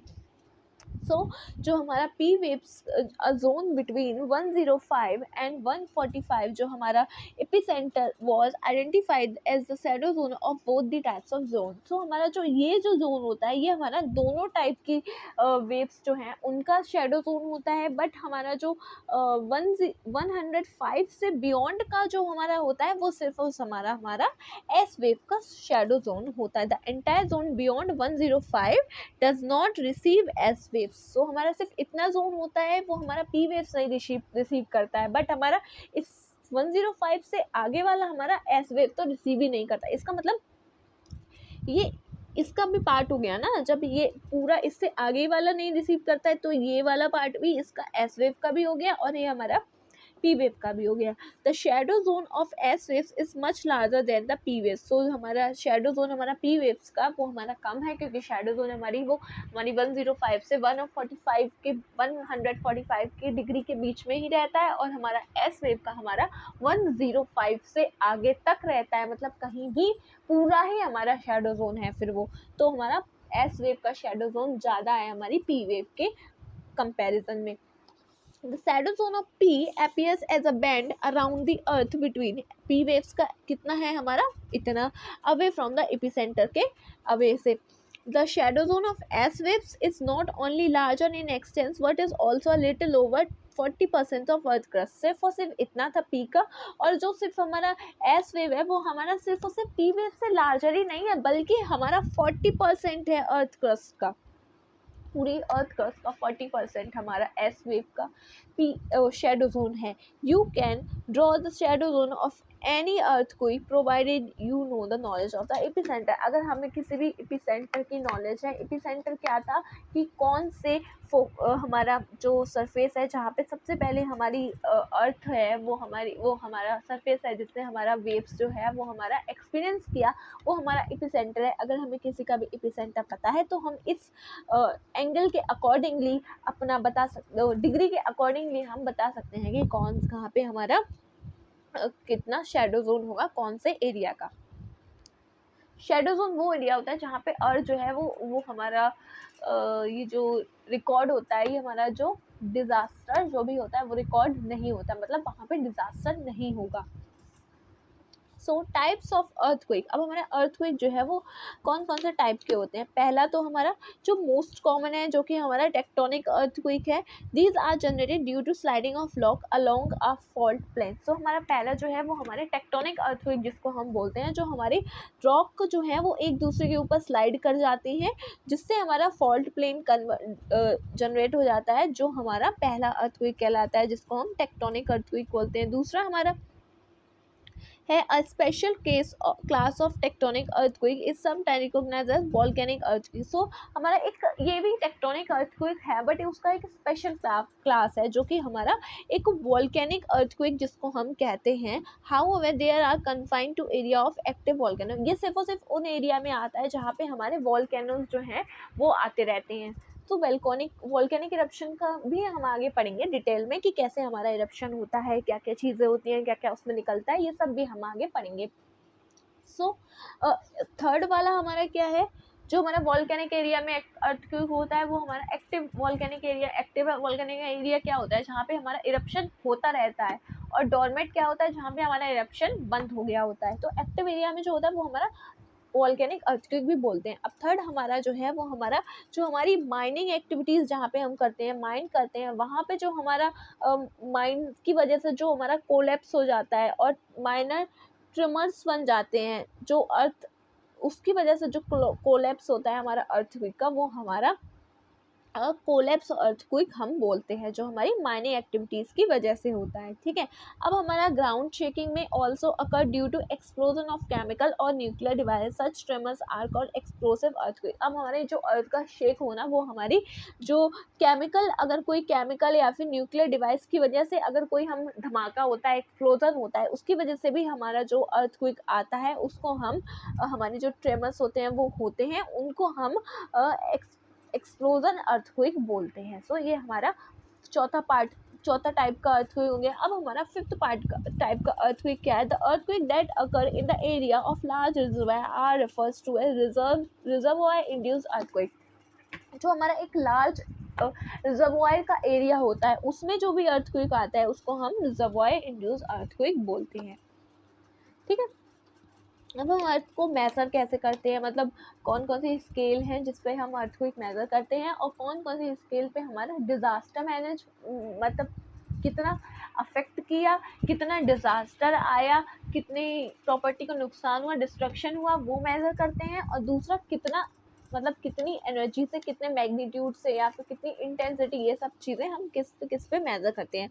सो the earthquake events are scaled either according to magnitude or intensity of the shock. So या तो हमारे वो magnitude के accordingly हो जाता है, क्या magnitude से है और क्या intensity है। The magnitude scale is known as Richard scale. So हमारा magnitude जो हमारा record करता है अर्थ, वो हमारा रिचर्ड स्केल होता है, और जो मैग्नीट्यूड जो हमारा related to the energy release during the earthquake, the magnitude express in number. जो हमारा मैग्नीट्यूड है वो हमारा 0 से लेकर 10 में हमारा हम मैग्नीट्यूड को कहते हैं कि इतने मैग्नीट्यूड का अर्थक्वेक आया। The intensity scale is named after Mercalli and Italian seismologist. The intensity scale taken into account the visible damage caused by the event. The range of the intensity scale is from 1 to 12. So हमारा जो हमारा इसमें क्या था, इसमें हम magnitude देखते हैं कि कितने मैग्नीट्यूड से आया, अब हमारा क्या क्या डैमेज हुआ, कितनी इंटेंसिटी थी उसकी, कैसे उसने डिस्ट्रक्शन किया,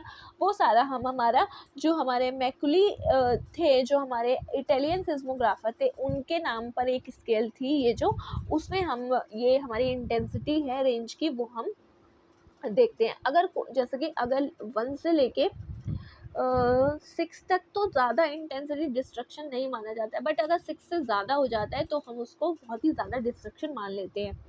ठीक है, 6 या फिर 7 ऐसी कुछ है, आगे आएगा शायद, देखेंगे अभी। Effects of earthquake. अब हमारे अर्थक्वेक के क्या क्या इफेक्ट्स होते हैं हमारे ऊपर।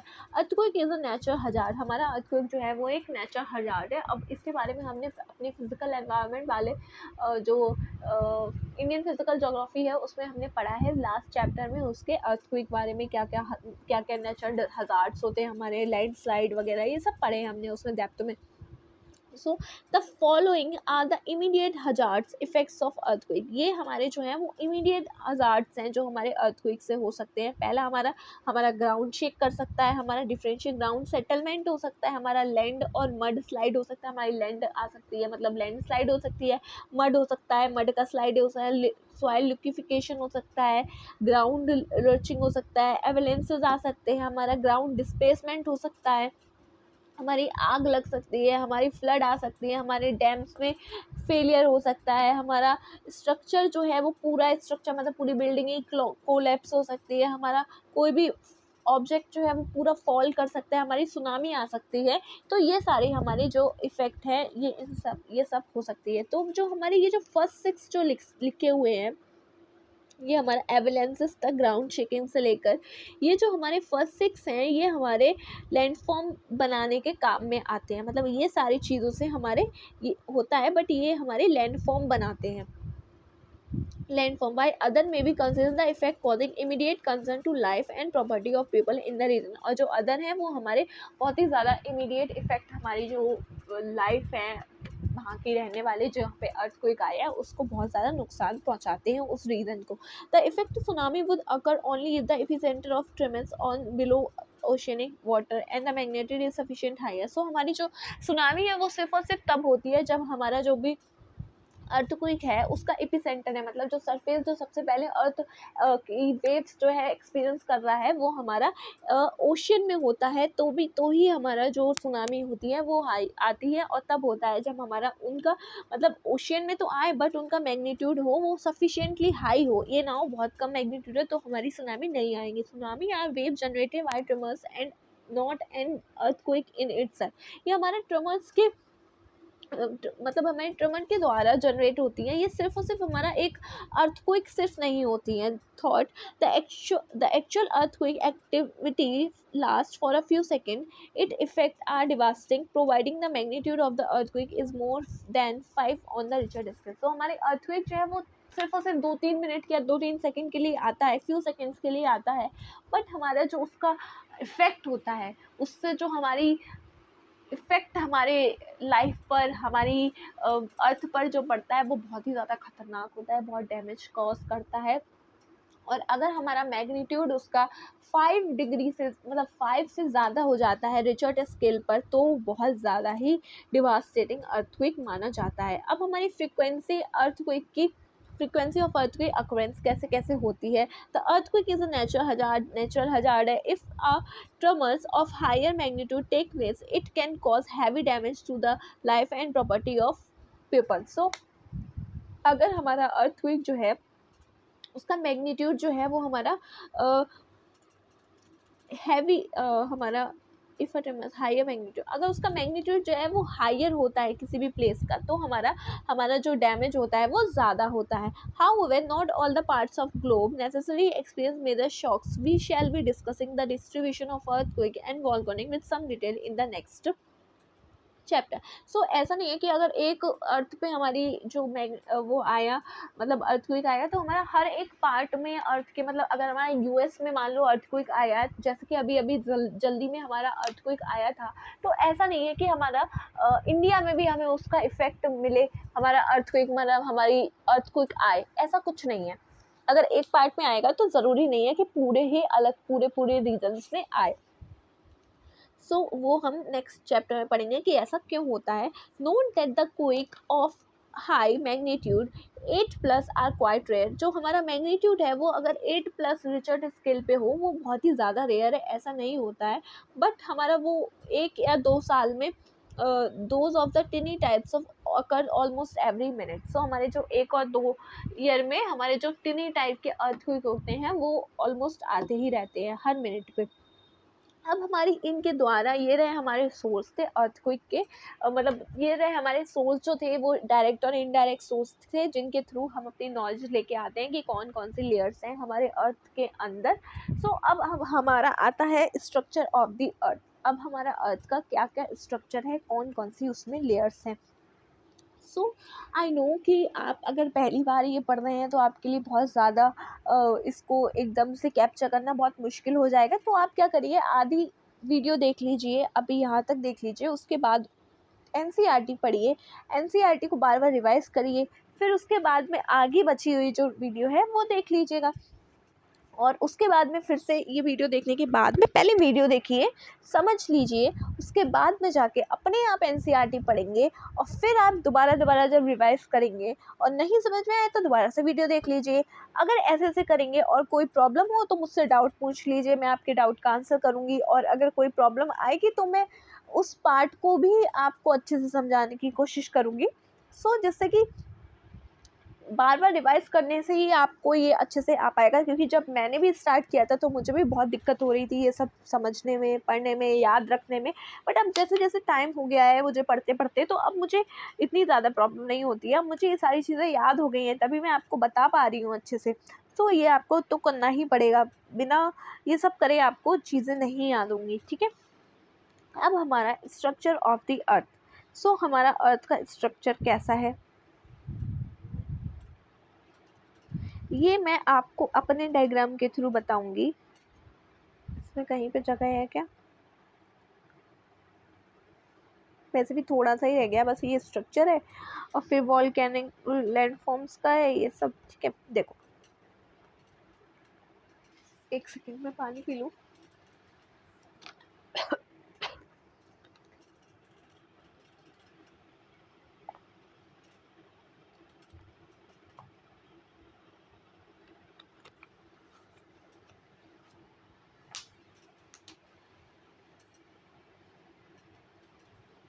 ओके, स्टार्ट करते हैं। सो एक बात और, जो हमारी ये ज्योग्राफी है ना, इसकी बुक तो पतली है देखने में, बट इसकी हर एक लाइन में कुछ ना कुछ लिखा हुआ है जो हमारे लिए बहुत इम्पोर्टेंट है। तो इसको एकदम लाइन टू लाइन पढ़ना बहुत ज़्यादा ज़रूरी हो जाता है और इसमें टाइम भी लगता है इसको पढ़ने में। जितनी पतली बुक है बट उतनी ही ज़्यादा खतरनाक है। ठीक है, सो जैसे अभी मैंने आपको बताया था कि ये हमारा अर्थ है, इसको हम ऐसे पार्ट में डिवाइड कर लेंगे सेंटर तक। ठीक है, और ये जो सरफेस वाला एरिया हो गया ये हम यहाँ बना लेते हैं और ये जो नीचे वाला पार्ट है ये हम यहाँ बना लेते हैं। सो ये रहा हमारा,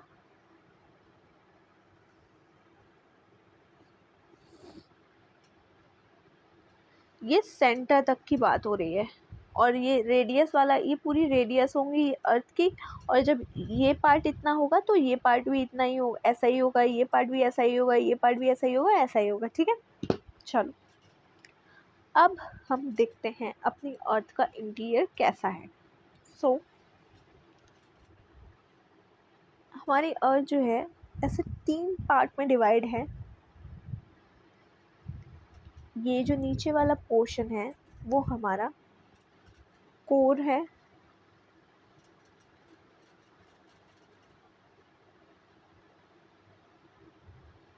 ठीक है, ये वाला जो पोर्शन है वो हमारा मेंटल है।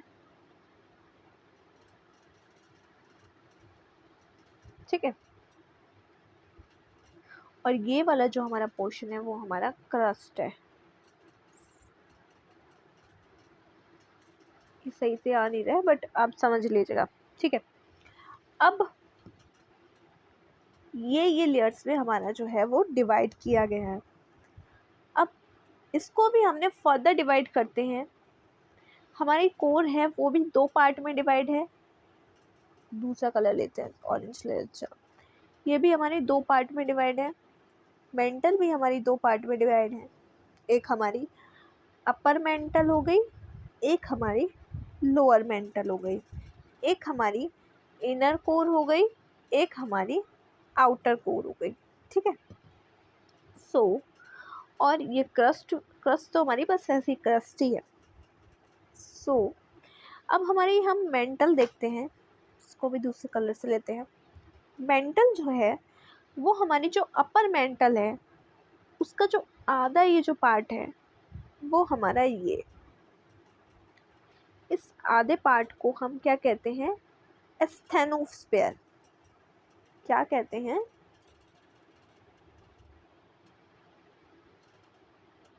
एस्थेनोस्फेयर। ठीक है, और ये जो पार्ट है ये हमारा सेमी लिक्विड है।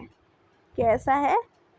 सेमी लिक्विड, मतलब पूरा लिक्विड नहीं है, सेमी लिक्विड है। ठीक है, और यही पार्ट है जहाँ पे हमारा मैग्मा होता है। यहीं से हमारा जो वॉल्केनिक इरप्शन होता है, जो हमारे यहाँ से सरफेस पर जाता है, वो यहीं से हमारा मैग्मा लेता है। ठीक, सो और यहीं से हमारी प्लेट, जो हमारी जो प्लेट है, हमारी सरफेस जो है अर्थ की, वो हमारी ऐसे ऐसे तैरती रहती है, क्योंकि ये सेमी सॉलिड है। इस पर हमारी जो है वो प्लेट्स जो है वो तैरती रहती हैं। उसी की वजह से जब मैंने आपको वो वाले चैप्टर में अपनी पार्ट वाले में पढ़ाया था कि जो हमारी अर्थ जो है वो हमारी प्लेट्स, जो पहले हमारी इंडियन प्लेट जो थी हमारी इक्वेटर के साउथ में थी, बट अब तैरते तैरते तैरते तैरते तैरते तैरते कहाँ पहुँच गई है? हमारी नॉर्थ में पहुँच गई है। सो इसी की वजह से, यहाँ की वजह से हमारी जो है ये तैरती है। ठीक, सो चलो अब इतना समझ लिया है ना। अब हम अपने एक एक करके इन सारे चीज़ों के बारे में पढ़ते हैं, क्या क्या लिखा है हमारी बुक में। सेम उसमें भी, वहाँ पे भी एक डायग्राम बना है, ये देखो ये डायग्राम बना है। अब मैं इसके थ्रू आपको बता दूंगी। जैसे कि मैंने अभी आपको बताया कि ये जो हमारी कोर जो थी, ये हमारी कोर है, ये देखो ये मेंटल है हमारी, ये पूरी यहाँ से यहाँ तक, and this is our crust. So हमारी जो, चलो मैं इसी में अब बता देती हूँ कि जो हमारी कोर है, सबसे पहले हम क्रस्ट को देख लेते हैं। हमारी जो क्रस्ट है वो हमारी 0 से 100 किलोमीटर तक है, ठीक है। मैं इसमें बता देती हूँ आपको।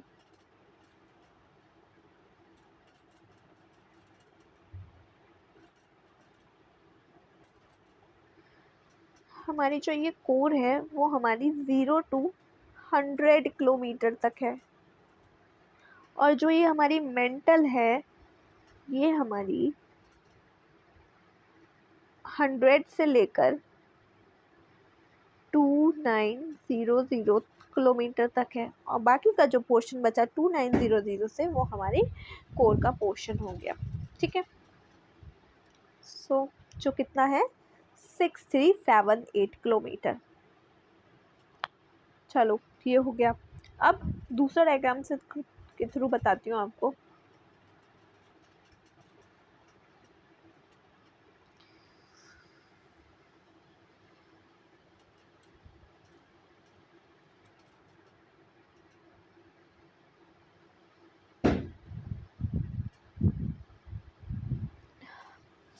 अब हमने अपनी, ये कोर थी, ये मेंटल थी, और ये हमारी क्रस्ट थी।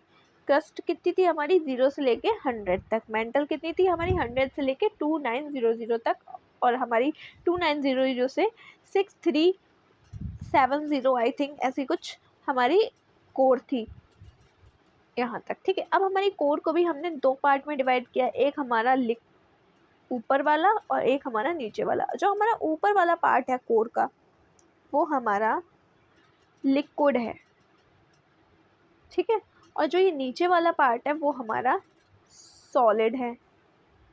और जो हमारा, इसको भी हमने दो पार्ट में डिवाइड किया, एक हमारी अपर मेंटल, एक हमारी लोअर मेंटल। अब हमारे जो अपर मेंटल में हमारा क्या हो जाता है, हमारा एस्थेनोस्फेयर आ जाता है। सो हमारा एस्थेनोस्फेयर है वो हमारा क्या है, वो हमारा सेमी लिक्विड है, ठीक है। तो ये सेमी लिक्विड हो गया, मतलब ये सेमी लिक्विड हो गया। और इसके बाद जो ये नीचे वाला पोर्शन है वो हमारा सॉलिड है, ठीक है, और क्रस्ट हमारा पूरा ही सॉलिड है। And and and and next thing is this कि जो हमारा लिथोस्फेयर है वो हमारा क्रस्ट वाला पोर्शन और हमारा मेंटल का, अपर मेंटल का थोड़ा पोर्शन, इसको मिलाकर जो कि हमारा कितना हो गया, ये हमारा 100 सेंटीमीटर 100 किलोमीटर से स्टार्ट हुआ था और हमारा 2900 तक था। सो हमारा ये जो पोर्शन मतलब 200 तक, और ये हमारा 0 से 200 तक हमारा लिथोस्फेयर हो गया। दिस इज़ अवर लिथोस्फेयर, ठीक है। आई होप आपको समझ में आ गया होगा। कुछ भी डाउट हो आप मुझे कमेंट करके बोलिएगा, मैं आपको सब कुछ एकदम एक्सप्लेन करने की पूरी कोशिश करूँगी। एंड आई नो आपको अभी भी समझ में आ जाएगा, नहीं आया तो बार बार रिपीट करके देखिए। अब हम हमने लेयर्स देख लिए हैं, अब हम एकदम पढ़ेंगे। हमारा देखो क्या क्या लिखा हुआ है, सेम चीज़ वही यहाँ पे लिखी हुई है। It is crust, it is the outer most solid of the अर्थ। ये हमारा सॉलिड सरफेस है, हमारा आउटर मोस्ट है, मतलब सबसे ऊपर है अर्थ सरफेस के। It is brittle in nature, ये ब्रिटल है नेचर में। Thickness of the crust varies under the oceanic and continental area. जो हमारी अर्थ की, जो हमारी ये हमारी क्रस्ट की जो हमारी थिकनेस है वो हमारी वेरी करती रहती है। ओशियन पे कम है और हमारा कॉन्टिनेंट पे जो थिकनेस है वो हमारी ज़्यादा है। ओशियन क्रस्ट इज़ थिनर, मतलब पतला है, as compare to continental crust. Continental crust जो है वो मोटी है।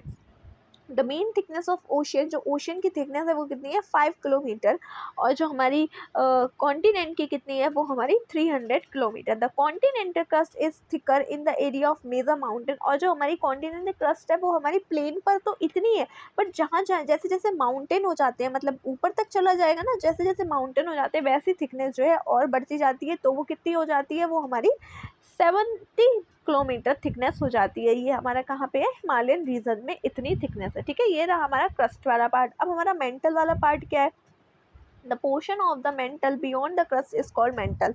सो जो भी हमारा क्रस्ट से आगे का जो भी पार्ट है वो हमारा मेंटल कहलाता है, और जो कि हमारा ये जो क्रस्ट वाले पार्ट को और हमारे मेंटल पार्ट वाले पार्ट को जो भी हम ये जो लाइन डिवाइड करती है उसको हम मोहो डिसकंटिन्यू कहते हैं, डिसकंटिन्यूटी कहते हैं, जो कि हमारी कहाँ तक जाती है मेंटल, वो हमारी 2900 किलोमीटर तक जाती है। एक्सटेंड फ्रॉम मोहो डिसकंटिन्यूटी, मतलब मोहो डिसकंटिन्यूटी तक ये एक्सटेंड है, मतलब कोर और जो इसका जो पार्ट है वो, ओके।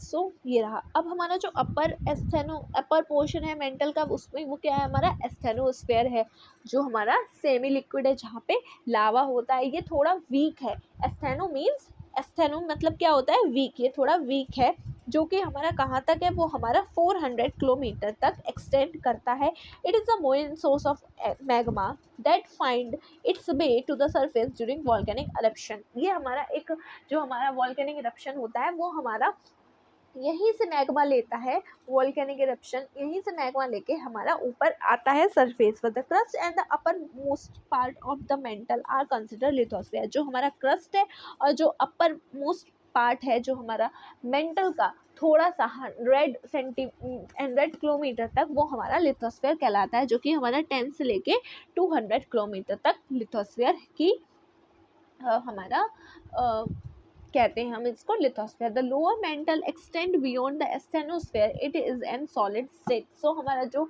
एस्थेनोस्फीयर के नीचे वाला पोर्शन हो गया वो हमारा क्या कहलाता है, वो हमारा सॉलिड है और वो हमारा एस्थेनोस्फीयर है। अब हमारा कोर वाला पार्ट आ जाता है। कोर वाला पार्ट क्या है, as indicated earlier the earth crust waves velocity helps in understanding the existence of core of the earth. So हमने जैसे पहले देखा है कि हमारा जो अर्थ क्रस्ट है उसकी जो वेलोसिटी है वो हमें हेल्प करती है हमें अंडरस्टैंड करने में, जो हमारा कोर का जो हमारा एग्जिस्टेंस और अर्थ है वो कैसा है, कैसी कैसी कैसी उसमें लेयर है। The core mantle boundary is located at the depth, और इसकी मेंटल की बाउंड्री, इस कोर और मेंटल की बाउंड्री क्या है, 2900, मतलब यहाँ से 2900 के ऊपर मेंटल है और इसके नीचे हमारा कोर है।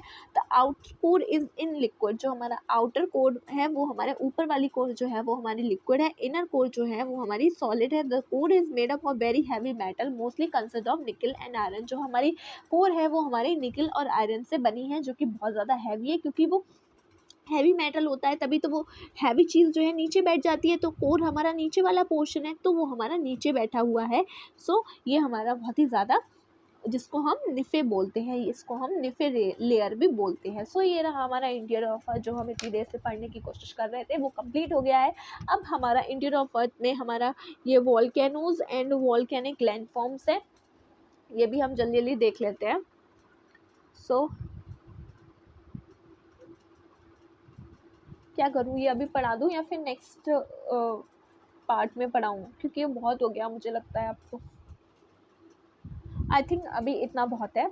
अब हम जो इसका जो आगे वाला पोर्शन है वो हम नेक्स्ट पार्ट में कवर कर लेंगे, और तब तक आप ये वाला पढ़िए, इसको रिवाइज करिए बार बार, क्योंकि एक साथ जब सारी चीज़ें दिमाग में जाएंगी तो दिमाग घूमने लगता है, चीज़ें नहीं समझ में आती हैं, और जो हमने समझी भी होती हैं वो भी हम भूल जाते हैं। तो यहीं पर ये एंड करते हैं, उसके बाद हम दूसरी वीडियो में यही वाला चैप्टर जो है यहाँ से स्टार्ट करेंगे। ओके, सो आई होप अभी तक आपको सब कुछ समझ में आया हो। नहीं समझ में आया तो आप मुझे कमेंट में करके पूछ लीजिएगा और मैं आपको आपके डाउट क्लियर करूँगी। और मुझे ये भी बताइएगा कि जो मैंने अभी तक आपको समझाया है उसमें आपको कोई भी कमी लगी है कि मैं क्या इम्प्रूव कर सकती हूँ, तो वो भी बताइएगा, जिससे कि मैं वो चीज़ इम्प्रूव करूँ। आपका फीडबैक मुझे बहुत ही ज़्यादा बहुत ज़रूरी है, जिससे कि मुझे पता चले कि मेरे अंदर क्या कमियाँ हैं, क्या मैं चीज़ें एक्सप्लेन नहीं कर पा रही हूँ या आपके समझ में नहीं आ रहा है, तो ये सारी चीज़ें, ठीक है।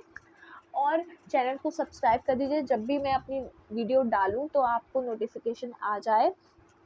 और जो बाकी की प्लेलिस्ट है, जो हमारी पॉलिटी की प्लेलिस्ट चल रही है क्लास 11th की, जिसमें हमने 6 चैप्टर तक कंप्लीट कर लिया है, कॉन्स्टिट्यूशन एट वर्क वाली, वो मैं प्लेलिस्ट का डिस्क्रिप्शन में आपको डाल दूंगी लिंक, क्योंकि वो भी हमने लाइन टू लाइन कवर करी है, तो आप वहाँ से कर सकते हैं। और ज्योग्राफी का जो पार्ट सेकंड है वो भी मैंने कंप्लीट करा दिया है, वो पूरी बुक कंप्लीट हो गई है, उसका भी आपको लिंक डिस्क्रिप्शन में मिल जाएगा, तो आप वो वहाँ से जाके देख सकते हैं। वो भी मैंने लाइन टू लाइन एकदम वर्ड बाय वर्ड कनेक्ट करके आपको समझाया। ओके, सो मिलते हैं अब नेक्स्ट पार्ट में, तब तक के लिए अच्छे से पढ़ाई कीजिए और बार बार अगर कुछ ना समझ आए तो बार बार वीडियो देख देख के समझ लीजिएगा। Okay, thank you.